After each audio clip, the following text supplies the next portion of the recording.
novo membro do canal, e o Samuel Bertolini, agora sim uma pergunta, ele contribuiu com o Superchat e ele pergunta o seguinte: o Lula deixou claro que ele está preso a mando dos Estados Unidos.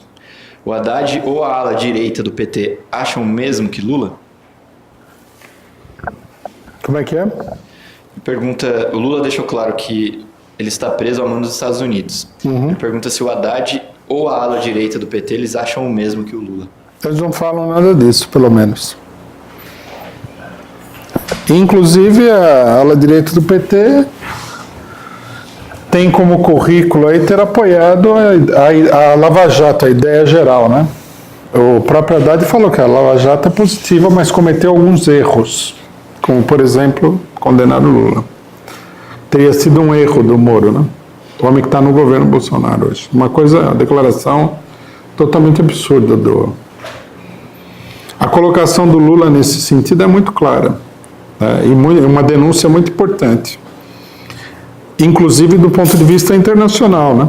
Ele está preso a mando dos Estados Unidos, o processo foi uma farsa, né? Apesar da entrevista, apesar de que os entrevistadores não colaboraram muito, né? Fizeram uma entrevista xoxa, principalmente a moça lá da Folha de São Paulo, o Lula deu várias declarações muito contundentes nessa entrevista aí que eu acho que são importantes. Eu queria perguntar sobre o 1º de maio, porque eu lembro quando eu entrei no partido, a gente fazia um 1º de maio separado. E agora, apesar desse 1º de maio um pouco estranho, a gente vai participar. Eu queria saber se é pela questão do golpe de Estado, né, pela situação política. Estou perguntando porque eu não consegui entender direito ainda essa questão do 1º de maio. Eu gostaria que você explicasse melhor. Na medida que o 1º de maio, né, ele é efetivamente uma proposta de mobilização, embora seja uma proposta de mobilização muito deformada, né, o nosso papel é estar no 1º de maio.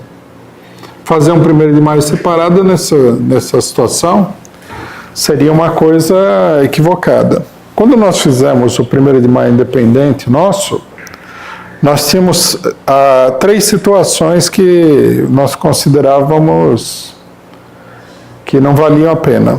A primeira era o 1º de maio da Força Sindical, que não é um 1º de maio, né? É uma tentativa de impedir o 1º de maio. Aí a CUT fazia apenas um showmício lá e vinha fazer alguma declaração a algum deputado, né, algum político profissional do PT, alguma coisa assim. Também não era uma mobilização política. E um setor da esquerda, que depois, né, se revelou um setor golpista da esquerda, fazia um 1º de maio onde a grande preocupação deles, nós participamos 1 ou 2 vezes desse 1º de maio, era impedir a gente de falar. Então nós olhamos e falamos assim, vou participar desse 1º de maio raquítico aqui, né, com essa esquerda, que na época ainda não havia se demonstrado golpista, mas tinha muita coisa negativa. Entre participar disso aqui e fazer o nosso 1º de maio, vamos fazer o nosso 1º de maio. E o nosso 1º de maio é maior do que o deles. Então, qual que era a vantagem de ir lá e ficar brigando com o infeliz lá do PSTU ou do PSOL para conseguir falar 2 minutos e meio no microfone e toda vez que a gente ia falar, né, eles que são totalmente a favor da liberdade de expressão, eles cortavam o microfone, essas coisas grotescas. Bom, mas agora não, agora tem uma crise, o 1º de maio foi chamado oficialmente, né, como um ato de luta contra a Previdência, então nós estamos indo nesse ato de luta. Se é um ato de luta, nós estamos indo no ato de luta. Se fosse uma distribuição de prêmios e só cantoria, aí já a gente consideraria de uma maneira distinta, né? Agora, como o ato é muito mal organizado do ponto de vista político, muito despolitizado, é muito contra as tendências naturais de politização, nós temos que ir ao ato com a nossa própria proposta política. Nós não vamos ao ato para para participar da despolitização. Nós vamos ao ato para ter uma atividade política, né? Várias pessoas estão falando aqui, né? Contrataram essas duplas aí, que é tudo grande indústria cultural, né? Esquemão, não sei porquê também. Quer dizer, eu sei, na verdade é assim. Eles querem mostrar um grande público para dizer que o grande público é todo contra a reforma da Previdência. Eu acho que isso aí joga mais contra do que a favor. Primeiro porque a população é contra a reforma da Previdência. Você não precisa chamar aí a dupla Maiara e não sei das quantas aí para tocar, você entendeu? Não acrescenta nada, pelo contrário, é uma tendência a despolitização, né? Eu acho que o normal, se o pessoal fosse mais normal, não tivesse tão atrapalhado das ideias, era chamar aqueles artistas que foram contra o golpe, que foram contra a prisão do Lula, isso é normal. Para que chamar esses bolsonaristas? É desmoralizante. Chamar os bolsonaristas aí, que são pagos a peso de ouro, para cantar música ruim, inclusive. Aí o pessoal vai me criticar porque eu falo que a música é ruim, mas a música é ruim mesmo. O que a gente pode falar?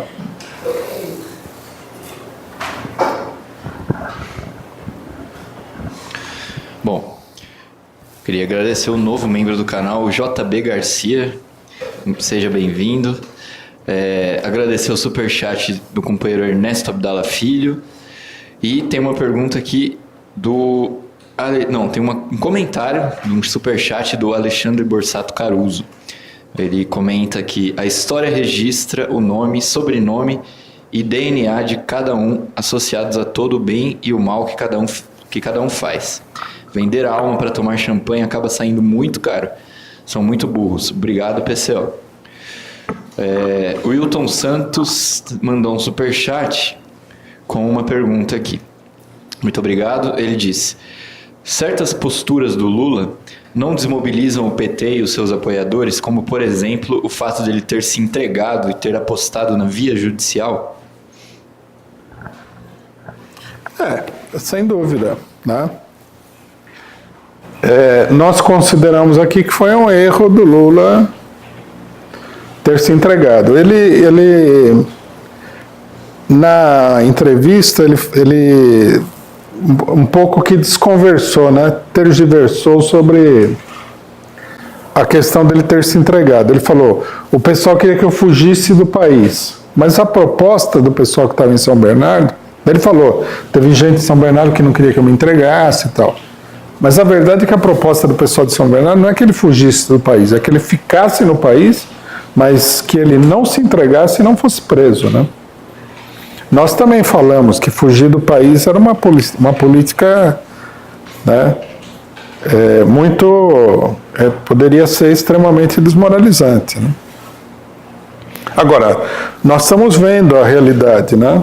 O caso do Peru, o Lula mencionou o caso do Peru na entrevista. Mostra que isso aí é uma política internacional, é uma conspiração. Para quem não acredita em teorias de conspiração, nós aqui temos uma conspiração que não precisa de teoria nenhuma, é uma conspiração. Em todos os lugares você tem a sua Lava Jato, né? Em todos os lugares as pessoas que são perseguidas são líderes de movimento de esquerda, mais moderados, menos moderados, mas são as pessoas que não são do interesse do imperialismo nos seus respectivos países. Então, nós temos essa situação. Agora, aí, veja bem, nós temos que estabelecer uma diferença. Uma coisa é a política do Lula, né? Outra coisa é a nossa política. A política do Lula pode ser desmobilizadora, mas a maneira como nós lutamos pela liberdade do Lula e tudo mais, como nós lutamos contra a Lava Jato e o golpe, não é desmobilizadora. Cada um tem a sua política.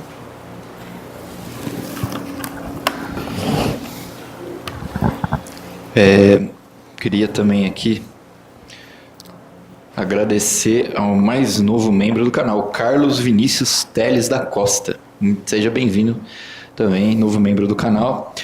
Agradecer o superchat da Maria Ângela Abduch, que diz: vida longa ao grande Rui e ao PCO para ajudar a conscientizar o Brasil a se livrar do fascismo. Obrigado. Terezinha Assunção também contribuiu com o superchat. Ela diz: inevitável contribuição, ainda que singela. Hoje tem curso em Volta Redonda. É isso aí, se você estiver em Volta Redonda, a gente tem curso Fascismo, o que é e como combatê-lo. Já que ela citou aqui, esse curso vai acontecer em várias cidades. Nos próximos finais de semana vão acontecer em cerca de 100 cidades no Brasil inteiro. Então você pode se informar o local, o horário, onde vai ser o curso aí na sua cidade. Você pode se informar em causaoperária.org.br, que é o nosso DCO. Esse final de semana está tendo em Volta Redonda, como a Terezinha falou, em Araraquara também, no interior de São Paulo, em Recife, em Belo Horizonte. Então você aí participe, você dessas cidades, ainda dá tempo, vá e participe do curso Fascismo, o que é e como combatê-lo. O novo membro do canal aqui, Alan Patrick, seja bem-vindo também, obrigado por contribuir. E o Samuel Bertolini tem mais uma pergunta, ele também contribui com a gente, diz: será uma vergonha para a CUT se os caminhoneiros fizerem greve antes do mais combativo, entre aspas, sindicato? Se o Mourão já torturou, por que o PSOL prefere ele? Eu não vi a declaração do PSOL, né? Mas seria interessante, né? Ver exatamente. Não, o Mourão é tão fascista quanto o Bolsonaro, não vamos... E muito mais perigoso também, né? Porque o Bolsonaro é um ex-capitão do Exército, metido aí com a raia miúda da extrema-direita. O Mourão não, o Mourão é uma pessoa que tem plenas condições de articular um golpe de Estado com as Forças Armadas, tudo. O pessoal, uma coisa que é muito surpreendente na esquerda é que eles vivem essas ilusões, né?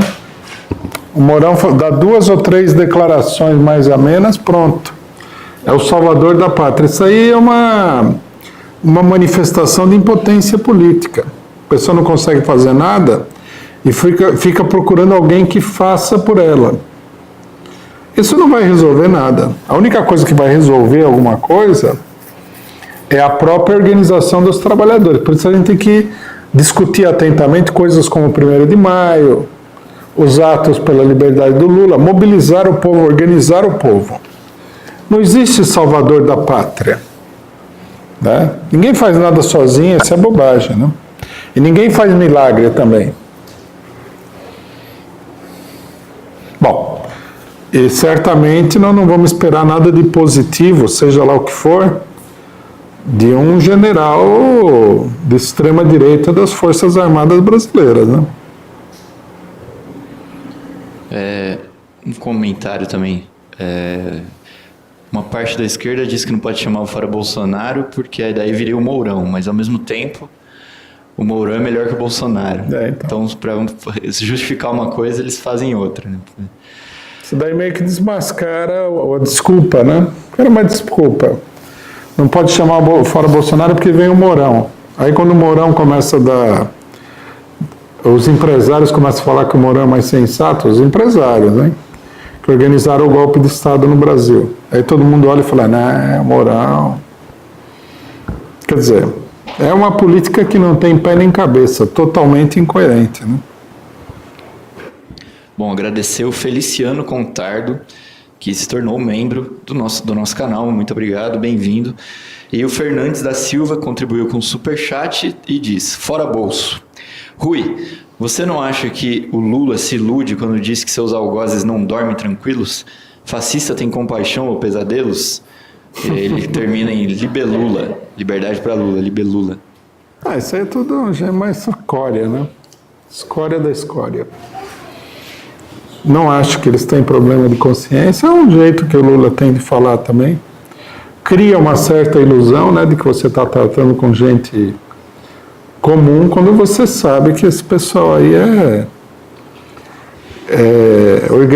um pessoal organizado em função do seu interesse próprio, não tem nenhum pudor em se colocar a serviço de um país estrangeiro que quer destruir toda a economia nacional. É uma escória isso aí. Uma coisa, eu não sei se eles dormem tranquilo, mas uma coisa a gente pode ter certeza, isso aí não vai acabar bem para eles. Pode ser que a gente passe muita dificuldade, mas no final não vai acabar, nunca acaba bem para eles. Esses dias estava lendo um livro, né, de um autor italiano, e ele fala o seguinte, que esses fascistas, né, ele fala, Mussolini acabou na Praça Loreto, né, onde ele foi pendurado de cabeça para baixo. Ele falou assim, os fascistas acabam sempre na Praça Loreto. E num certo sentido é verdade. Às vezes não acabam, porque vem alguém e salva, né, os infelizes aí da ira popular, como aconteceu em Portugal e aconteceu na Espanha. Mas tem que salvar, porque a ira popular vem. Né? Então vamos ver, quem que vai salvar essa gente? Porque os da ditadura salvaram. Eu espero que todo mundo tenha aprendido a lição. Não salve, né? Não salve porque eles estão aí, eles estão de olho em você, eles estão aí para dar o bote. Então quando vier a rebordosa desse regime político, vamos lembrar muito bem dessa questão. Não vamos esperar para que tenha outro. Eles estão aí para beber o nosso sangue. Nosso, que eu digo, não é da esquerda, é do povo brasileiro todo. Tem que lembrar isso daí. Não tem que salvar a extrema-direita da ira popular. A gente já tem que falar agora, preparando já o espírito para o futuro. O grande problema da transição democrática no Brasil é que os militares não pagaram um centavo por todas as barbaridades que eles fizeram com a população brasileira. Como não pagaram em lugar nenhum também. Bom, tem uma pergunta. Estão pedindo para você fazer a propaganda dos cursos na Europa. Ah, sim, claro. Bom, além do curso Fascismo, que é como combatê-lo em mais de 100 cidades aqui no Brasil, o curso vai acontecer também em vários países da Europa, onde o PCO tem companheiros do PCO. Não sei se vou conseguir todos aqui de cabeça, mas depois a produção me ajuda. Mas eu sei que haverá em Londres, Áustria, Copenhague, Paris, né? Acho que são esses, por enquanto. Alemanha, Viena, né, na Áustria, e Frankfurt. Então, você que está nos assistindo, tem bastante gente de fora. Parece aquele samba, né?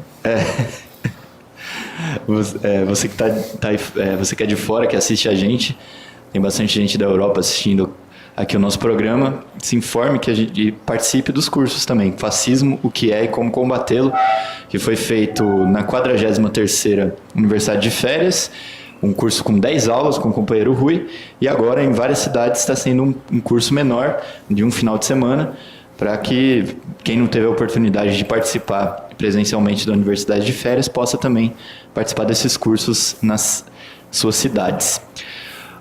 Eu tenho uma pergunta sobre a crise política, que fica um pouco confuso na minha cabeça. O problema das alas aí dos golpistas, porque a gente percebe, a Globo ela apoia a Lava Jato, mas ao mesmo tempo eles pelo menos aparentam uma certa oposição ao Bolsonaro, né? Tentam controlar ele de alguma maneira. Mas ao mesmo tempo a Lava Jato é uma ala mais bolsonarista contra o STF, que seria uma ala mais oficial. Então a coisa fica um pouco confusa. Eles mandaram prender o Temer, né? A Globo ficou de um lado, mas ficou, se não me engano, ficou a favor da prisão do Temer. Se não me engano, agora estou confuso. Outras alas não. Mas ao mesmo tempo, quem mandou prender o Temer, apesar da Globo ter ficado a favor, foi a ala Lava Jato, que é do Bolsonaro.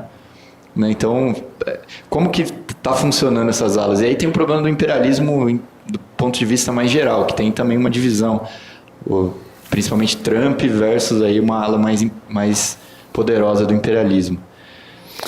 A briga da Globo e do Bolsonaro não é para ser levada também muito longe, não é assim. Não há nenhum antagonismo inconciliável aí entre a Globo e o Bolsonaro. Não, isso aí não funciona, não é real.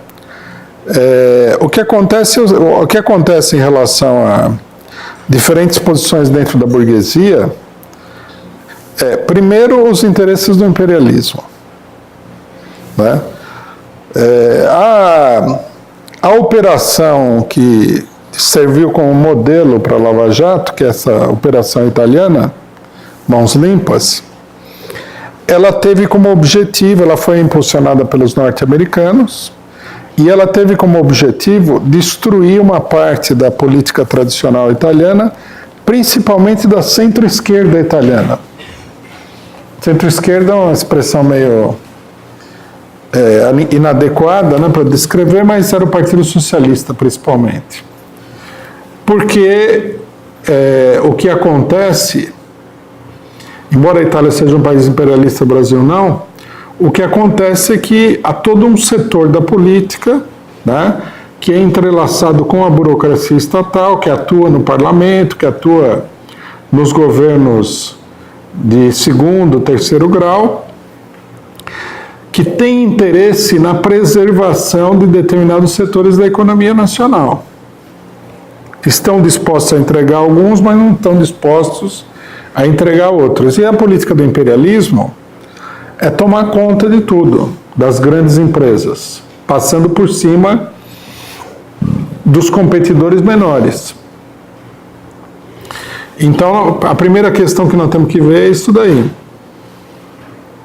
Os setores que são mais próximos do imperialismo, principalmente do imperialismo norte-americano, eles tendem a ser aliados da Lava Jato porque eles querem ver a liquidação de vários setores, inclusive da própria direita tradicional.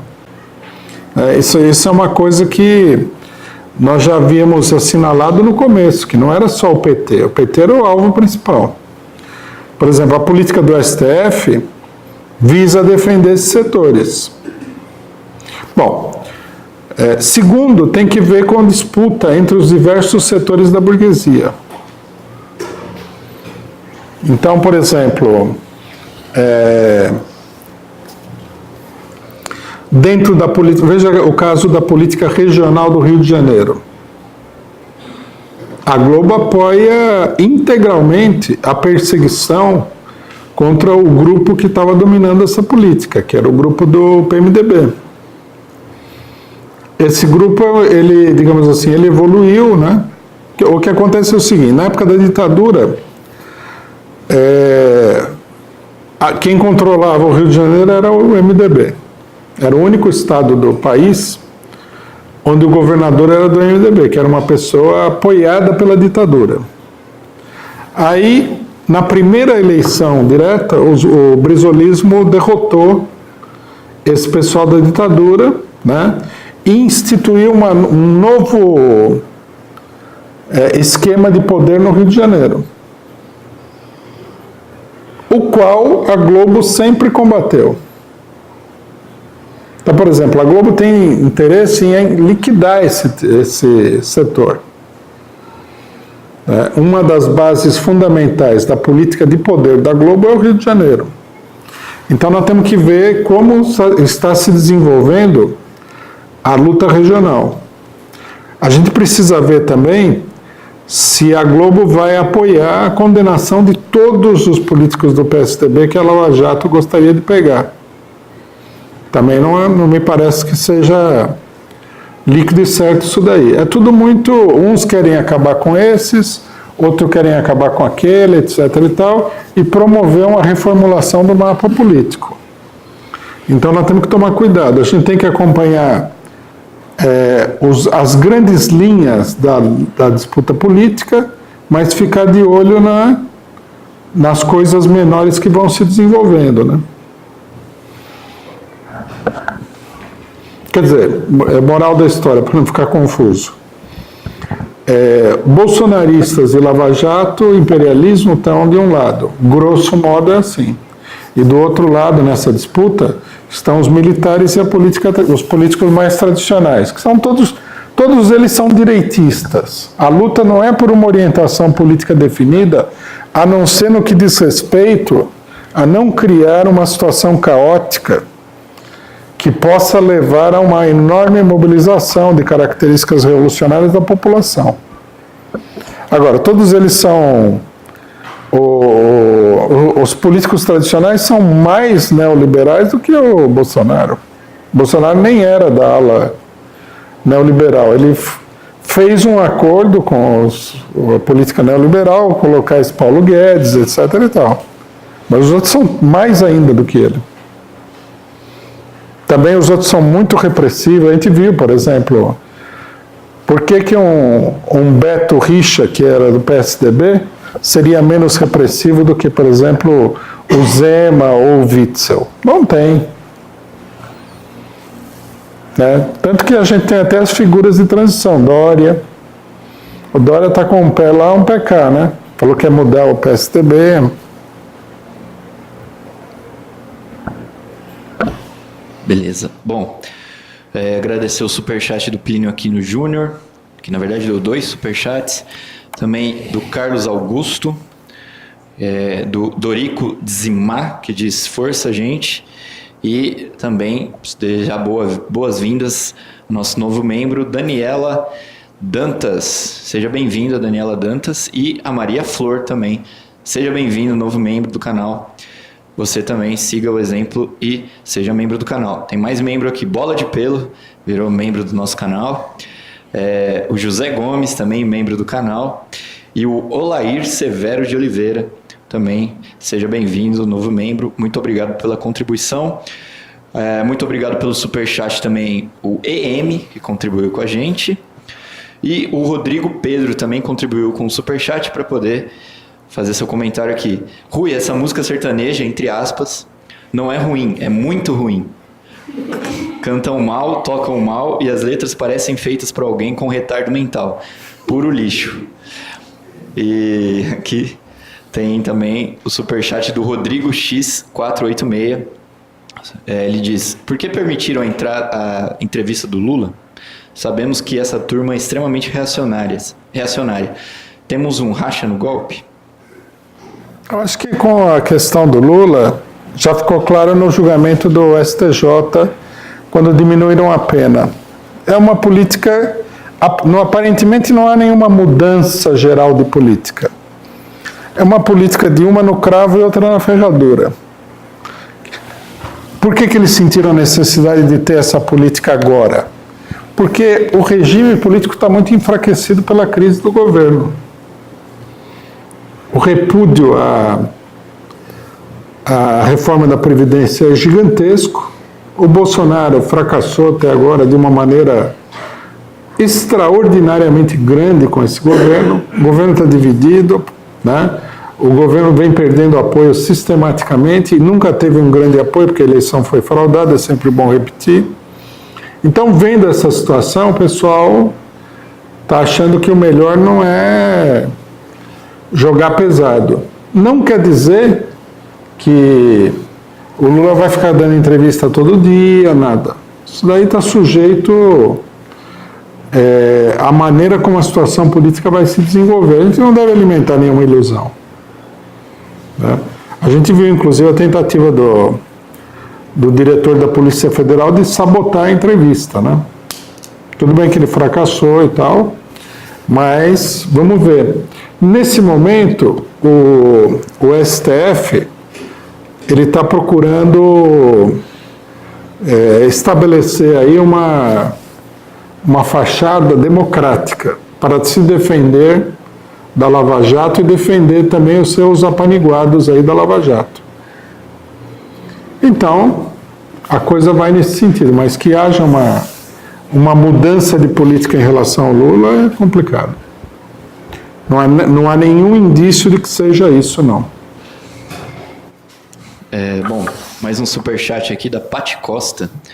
Ela pergunta: o Lula falou sobre a necessidade dos sindicatos de ressignificar e adaptar ao novo tipo de trabalhador que já não está mais no chão das fábricas. Qual a sua opinião? Não, eu acho que os sindicatos têm que procurar representar todos os trabalhadores, né? Não quer dizer que o Lula está advogando aí a tese da inexistência da classe trabalhadora. Eu não vi também essa parte da declaração.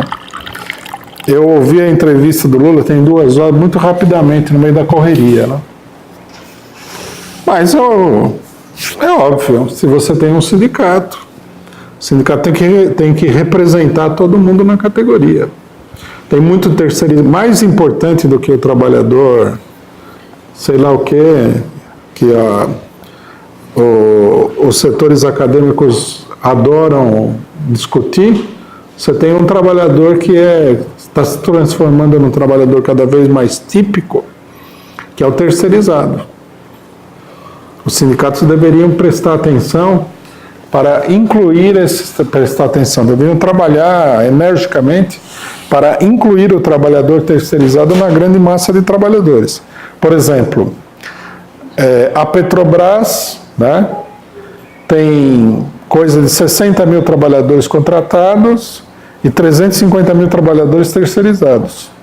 Quer dizer, a maioria dos trabalhadores da Petrobras são terceirizados e não estão nem no sindicato da categoria. Isso que precisaria ser feito, né? Eu acho que o trabalhador, nesse momento, o trabalhador mais importante para ser... Nós temos 2 tipos de trabalhadores que precisam ser considerados, o terceirizado e o desempregado.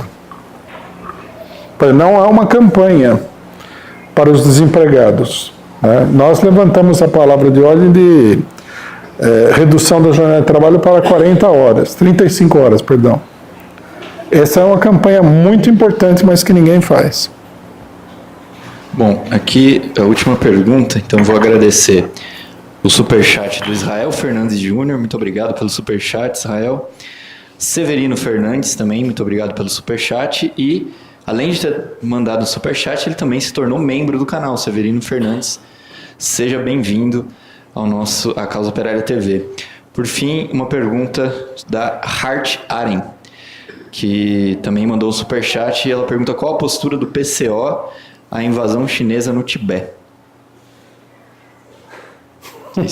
Essa daí dá no final. Essa invasão faz muito tempo que ela foi realizada, né? Não me lembro qual que foi a nossa posição. Agora, o problema aí teria que... É um problema complexo, né? Porque o Tibete é um país pequeno, é reivindicado pela China como sendo parte do território nacional chinês. É complexo. Eu não saberia dizer exatamente nesse momento aqui. Agora, é importante prestar atenção que há uma enorme campanha imperialista contra a China, do imperialismo, a favor da liberdade do Tibete, né? Tem filme, tem tudo. Logicamente que há uma jogada política internacional do imperialismo em relação ao Tibete.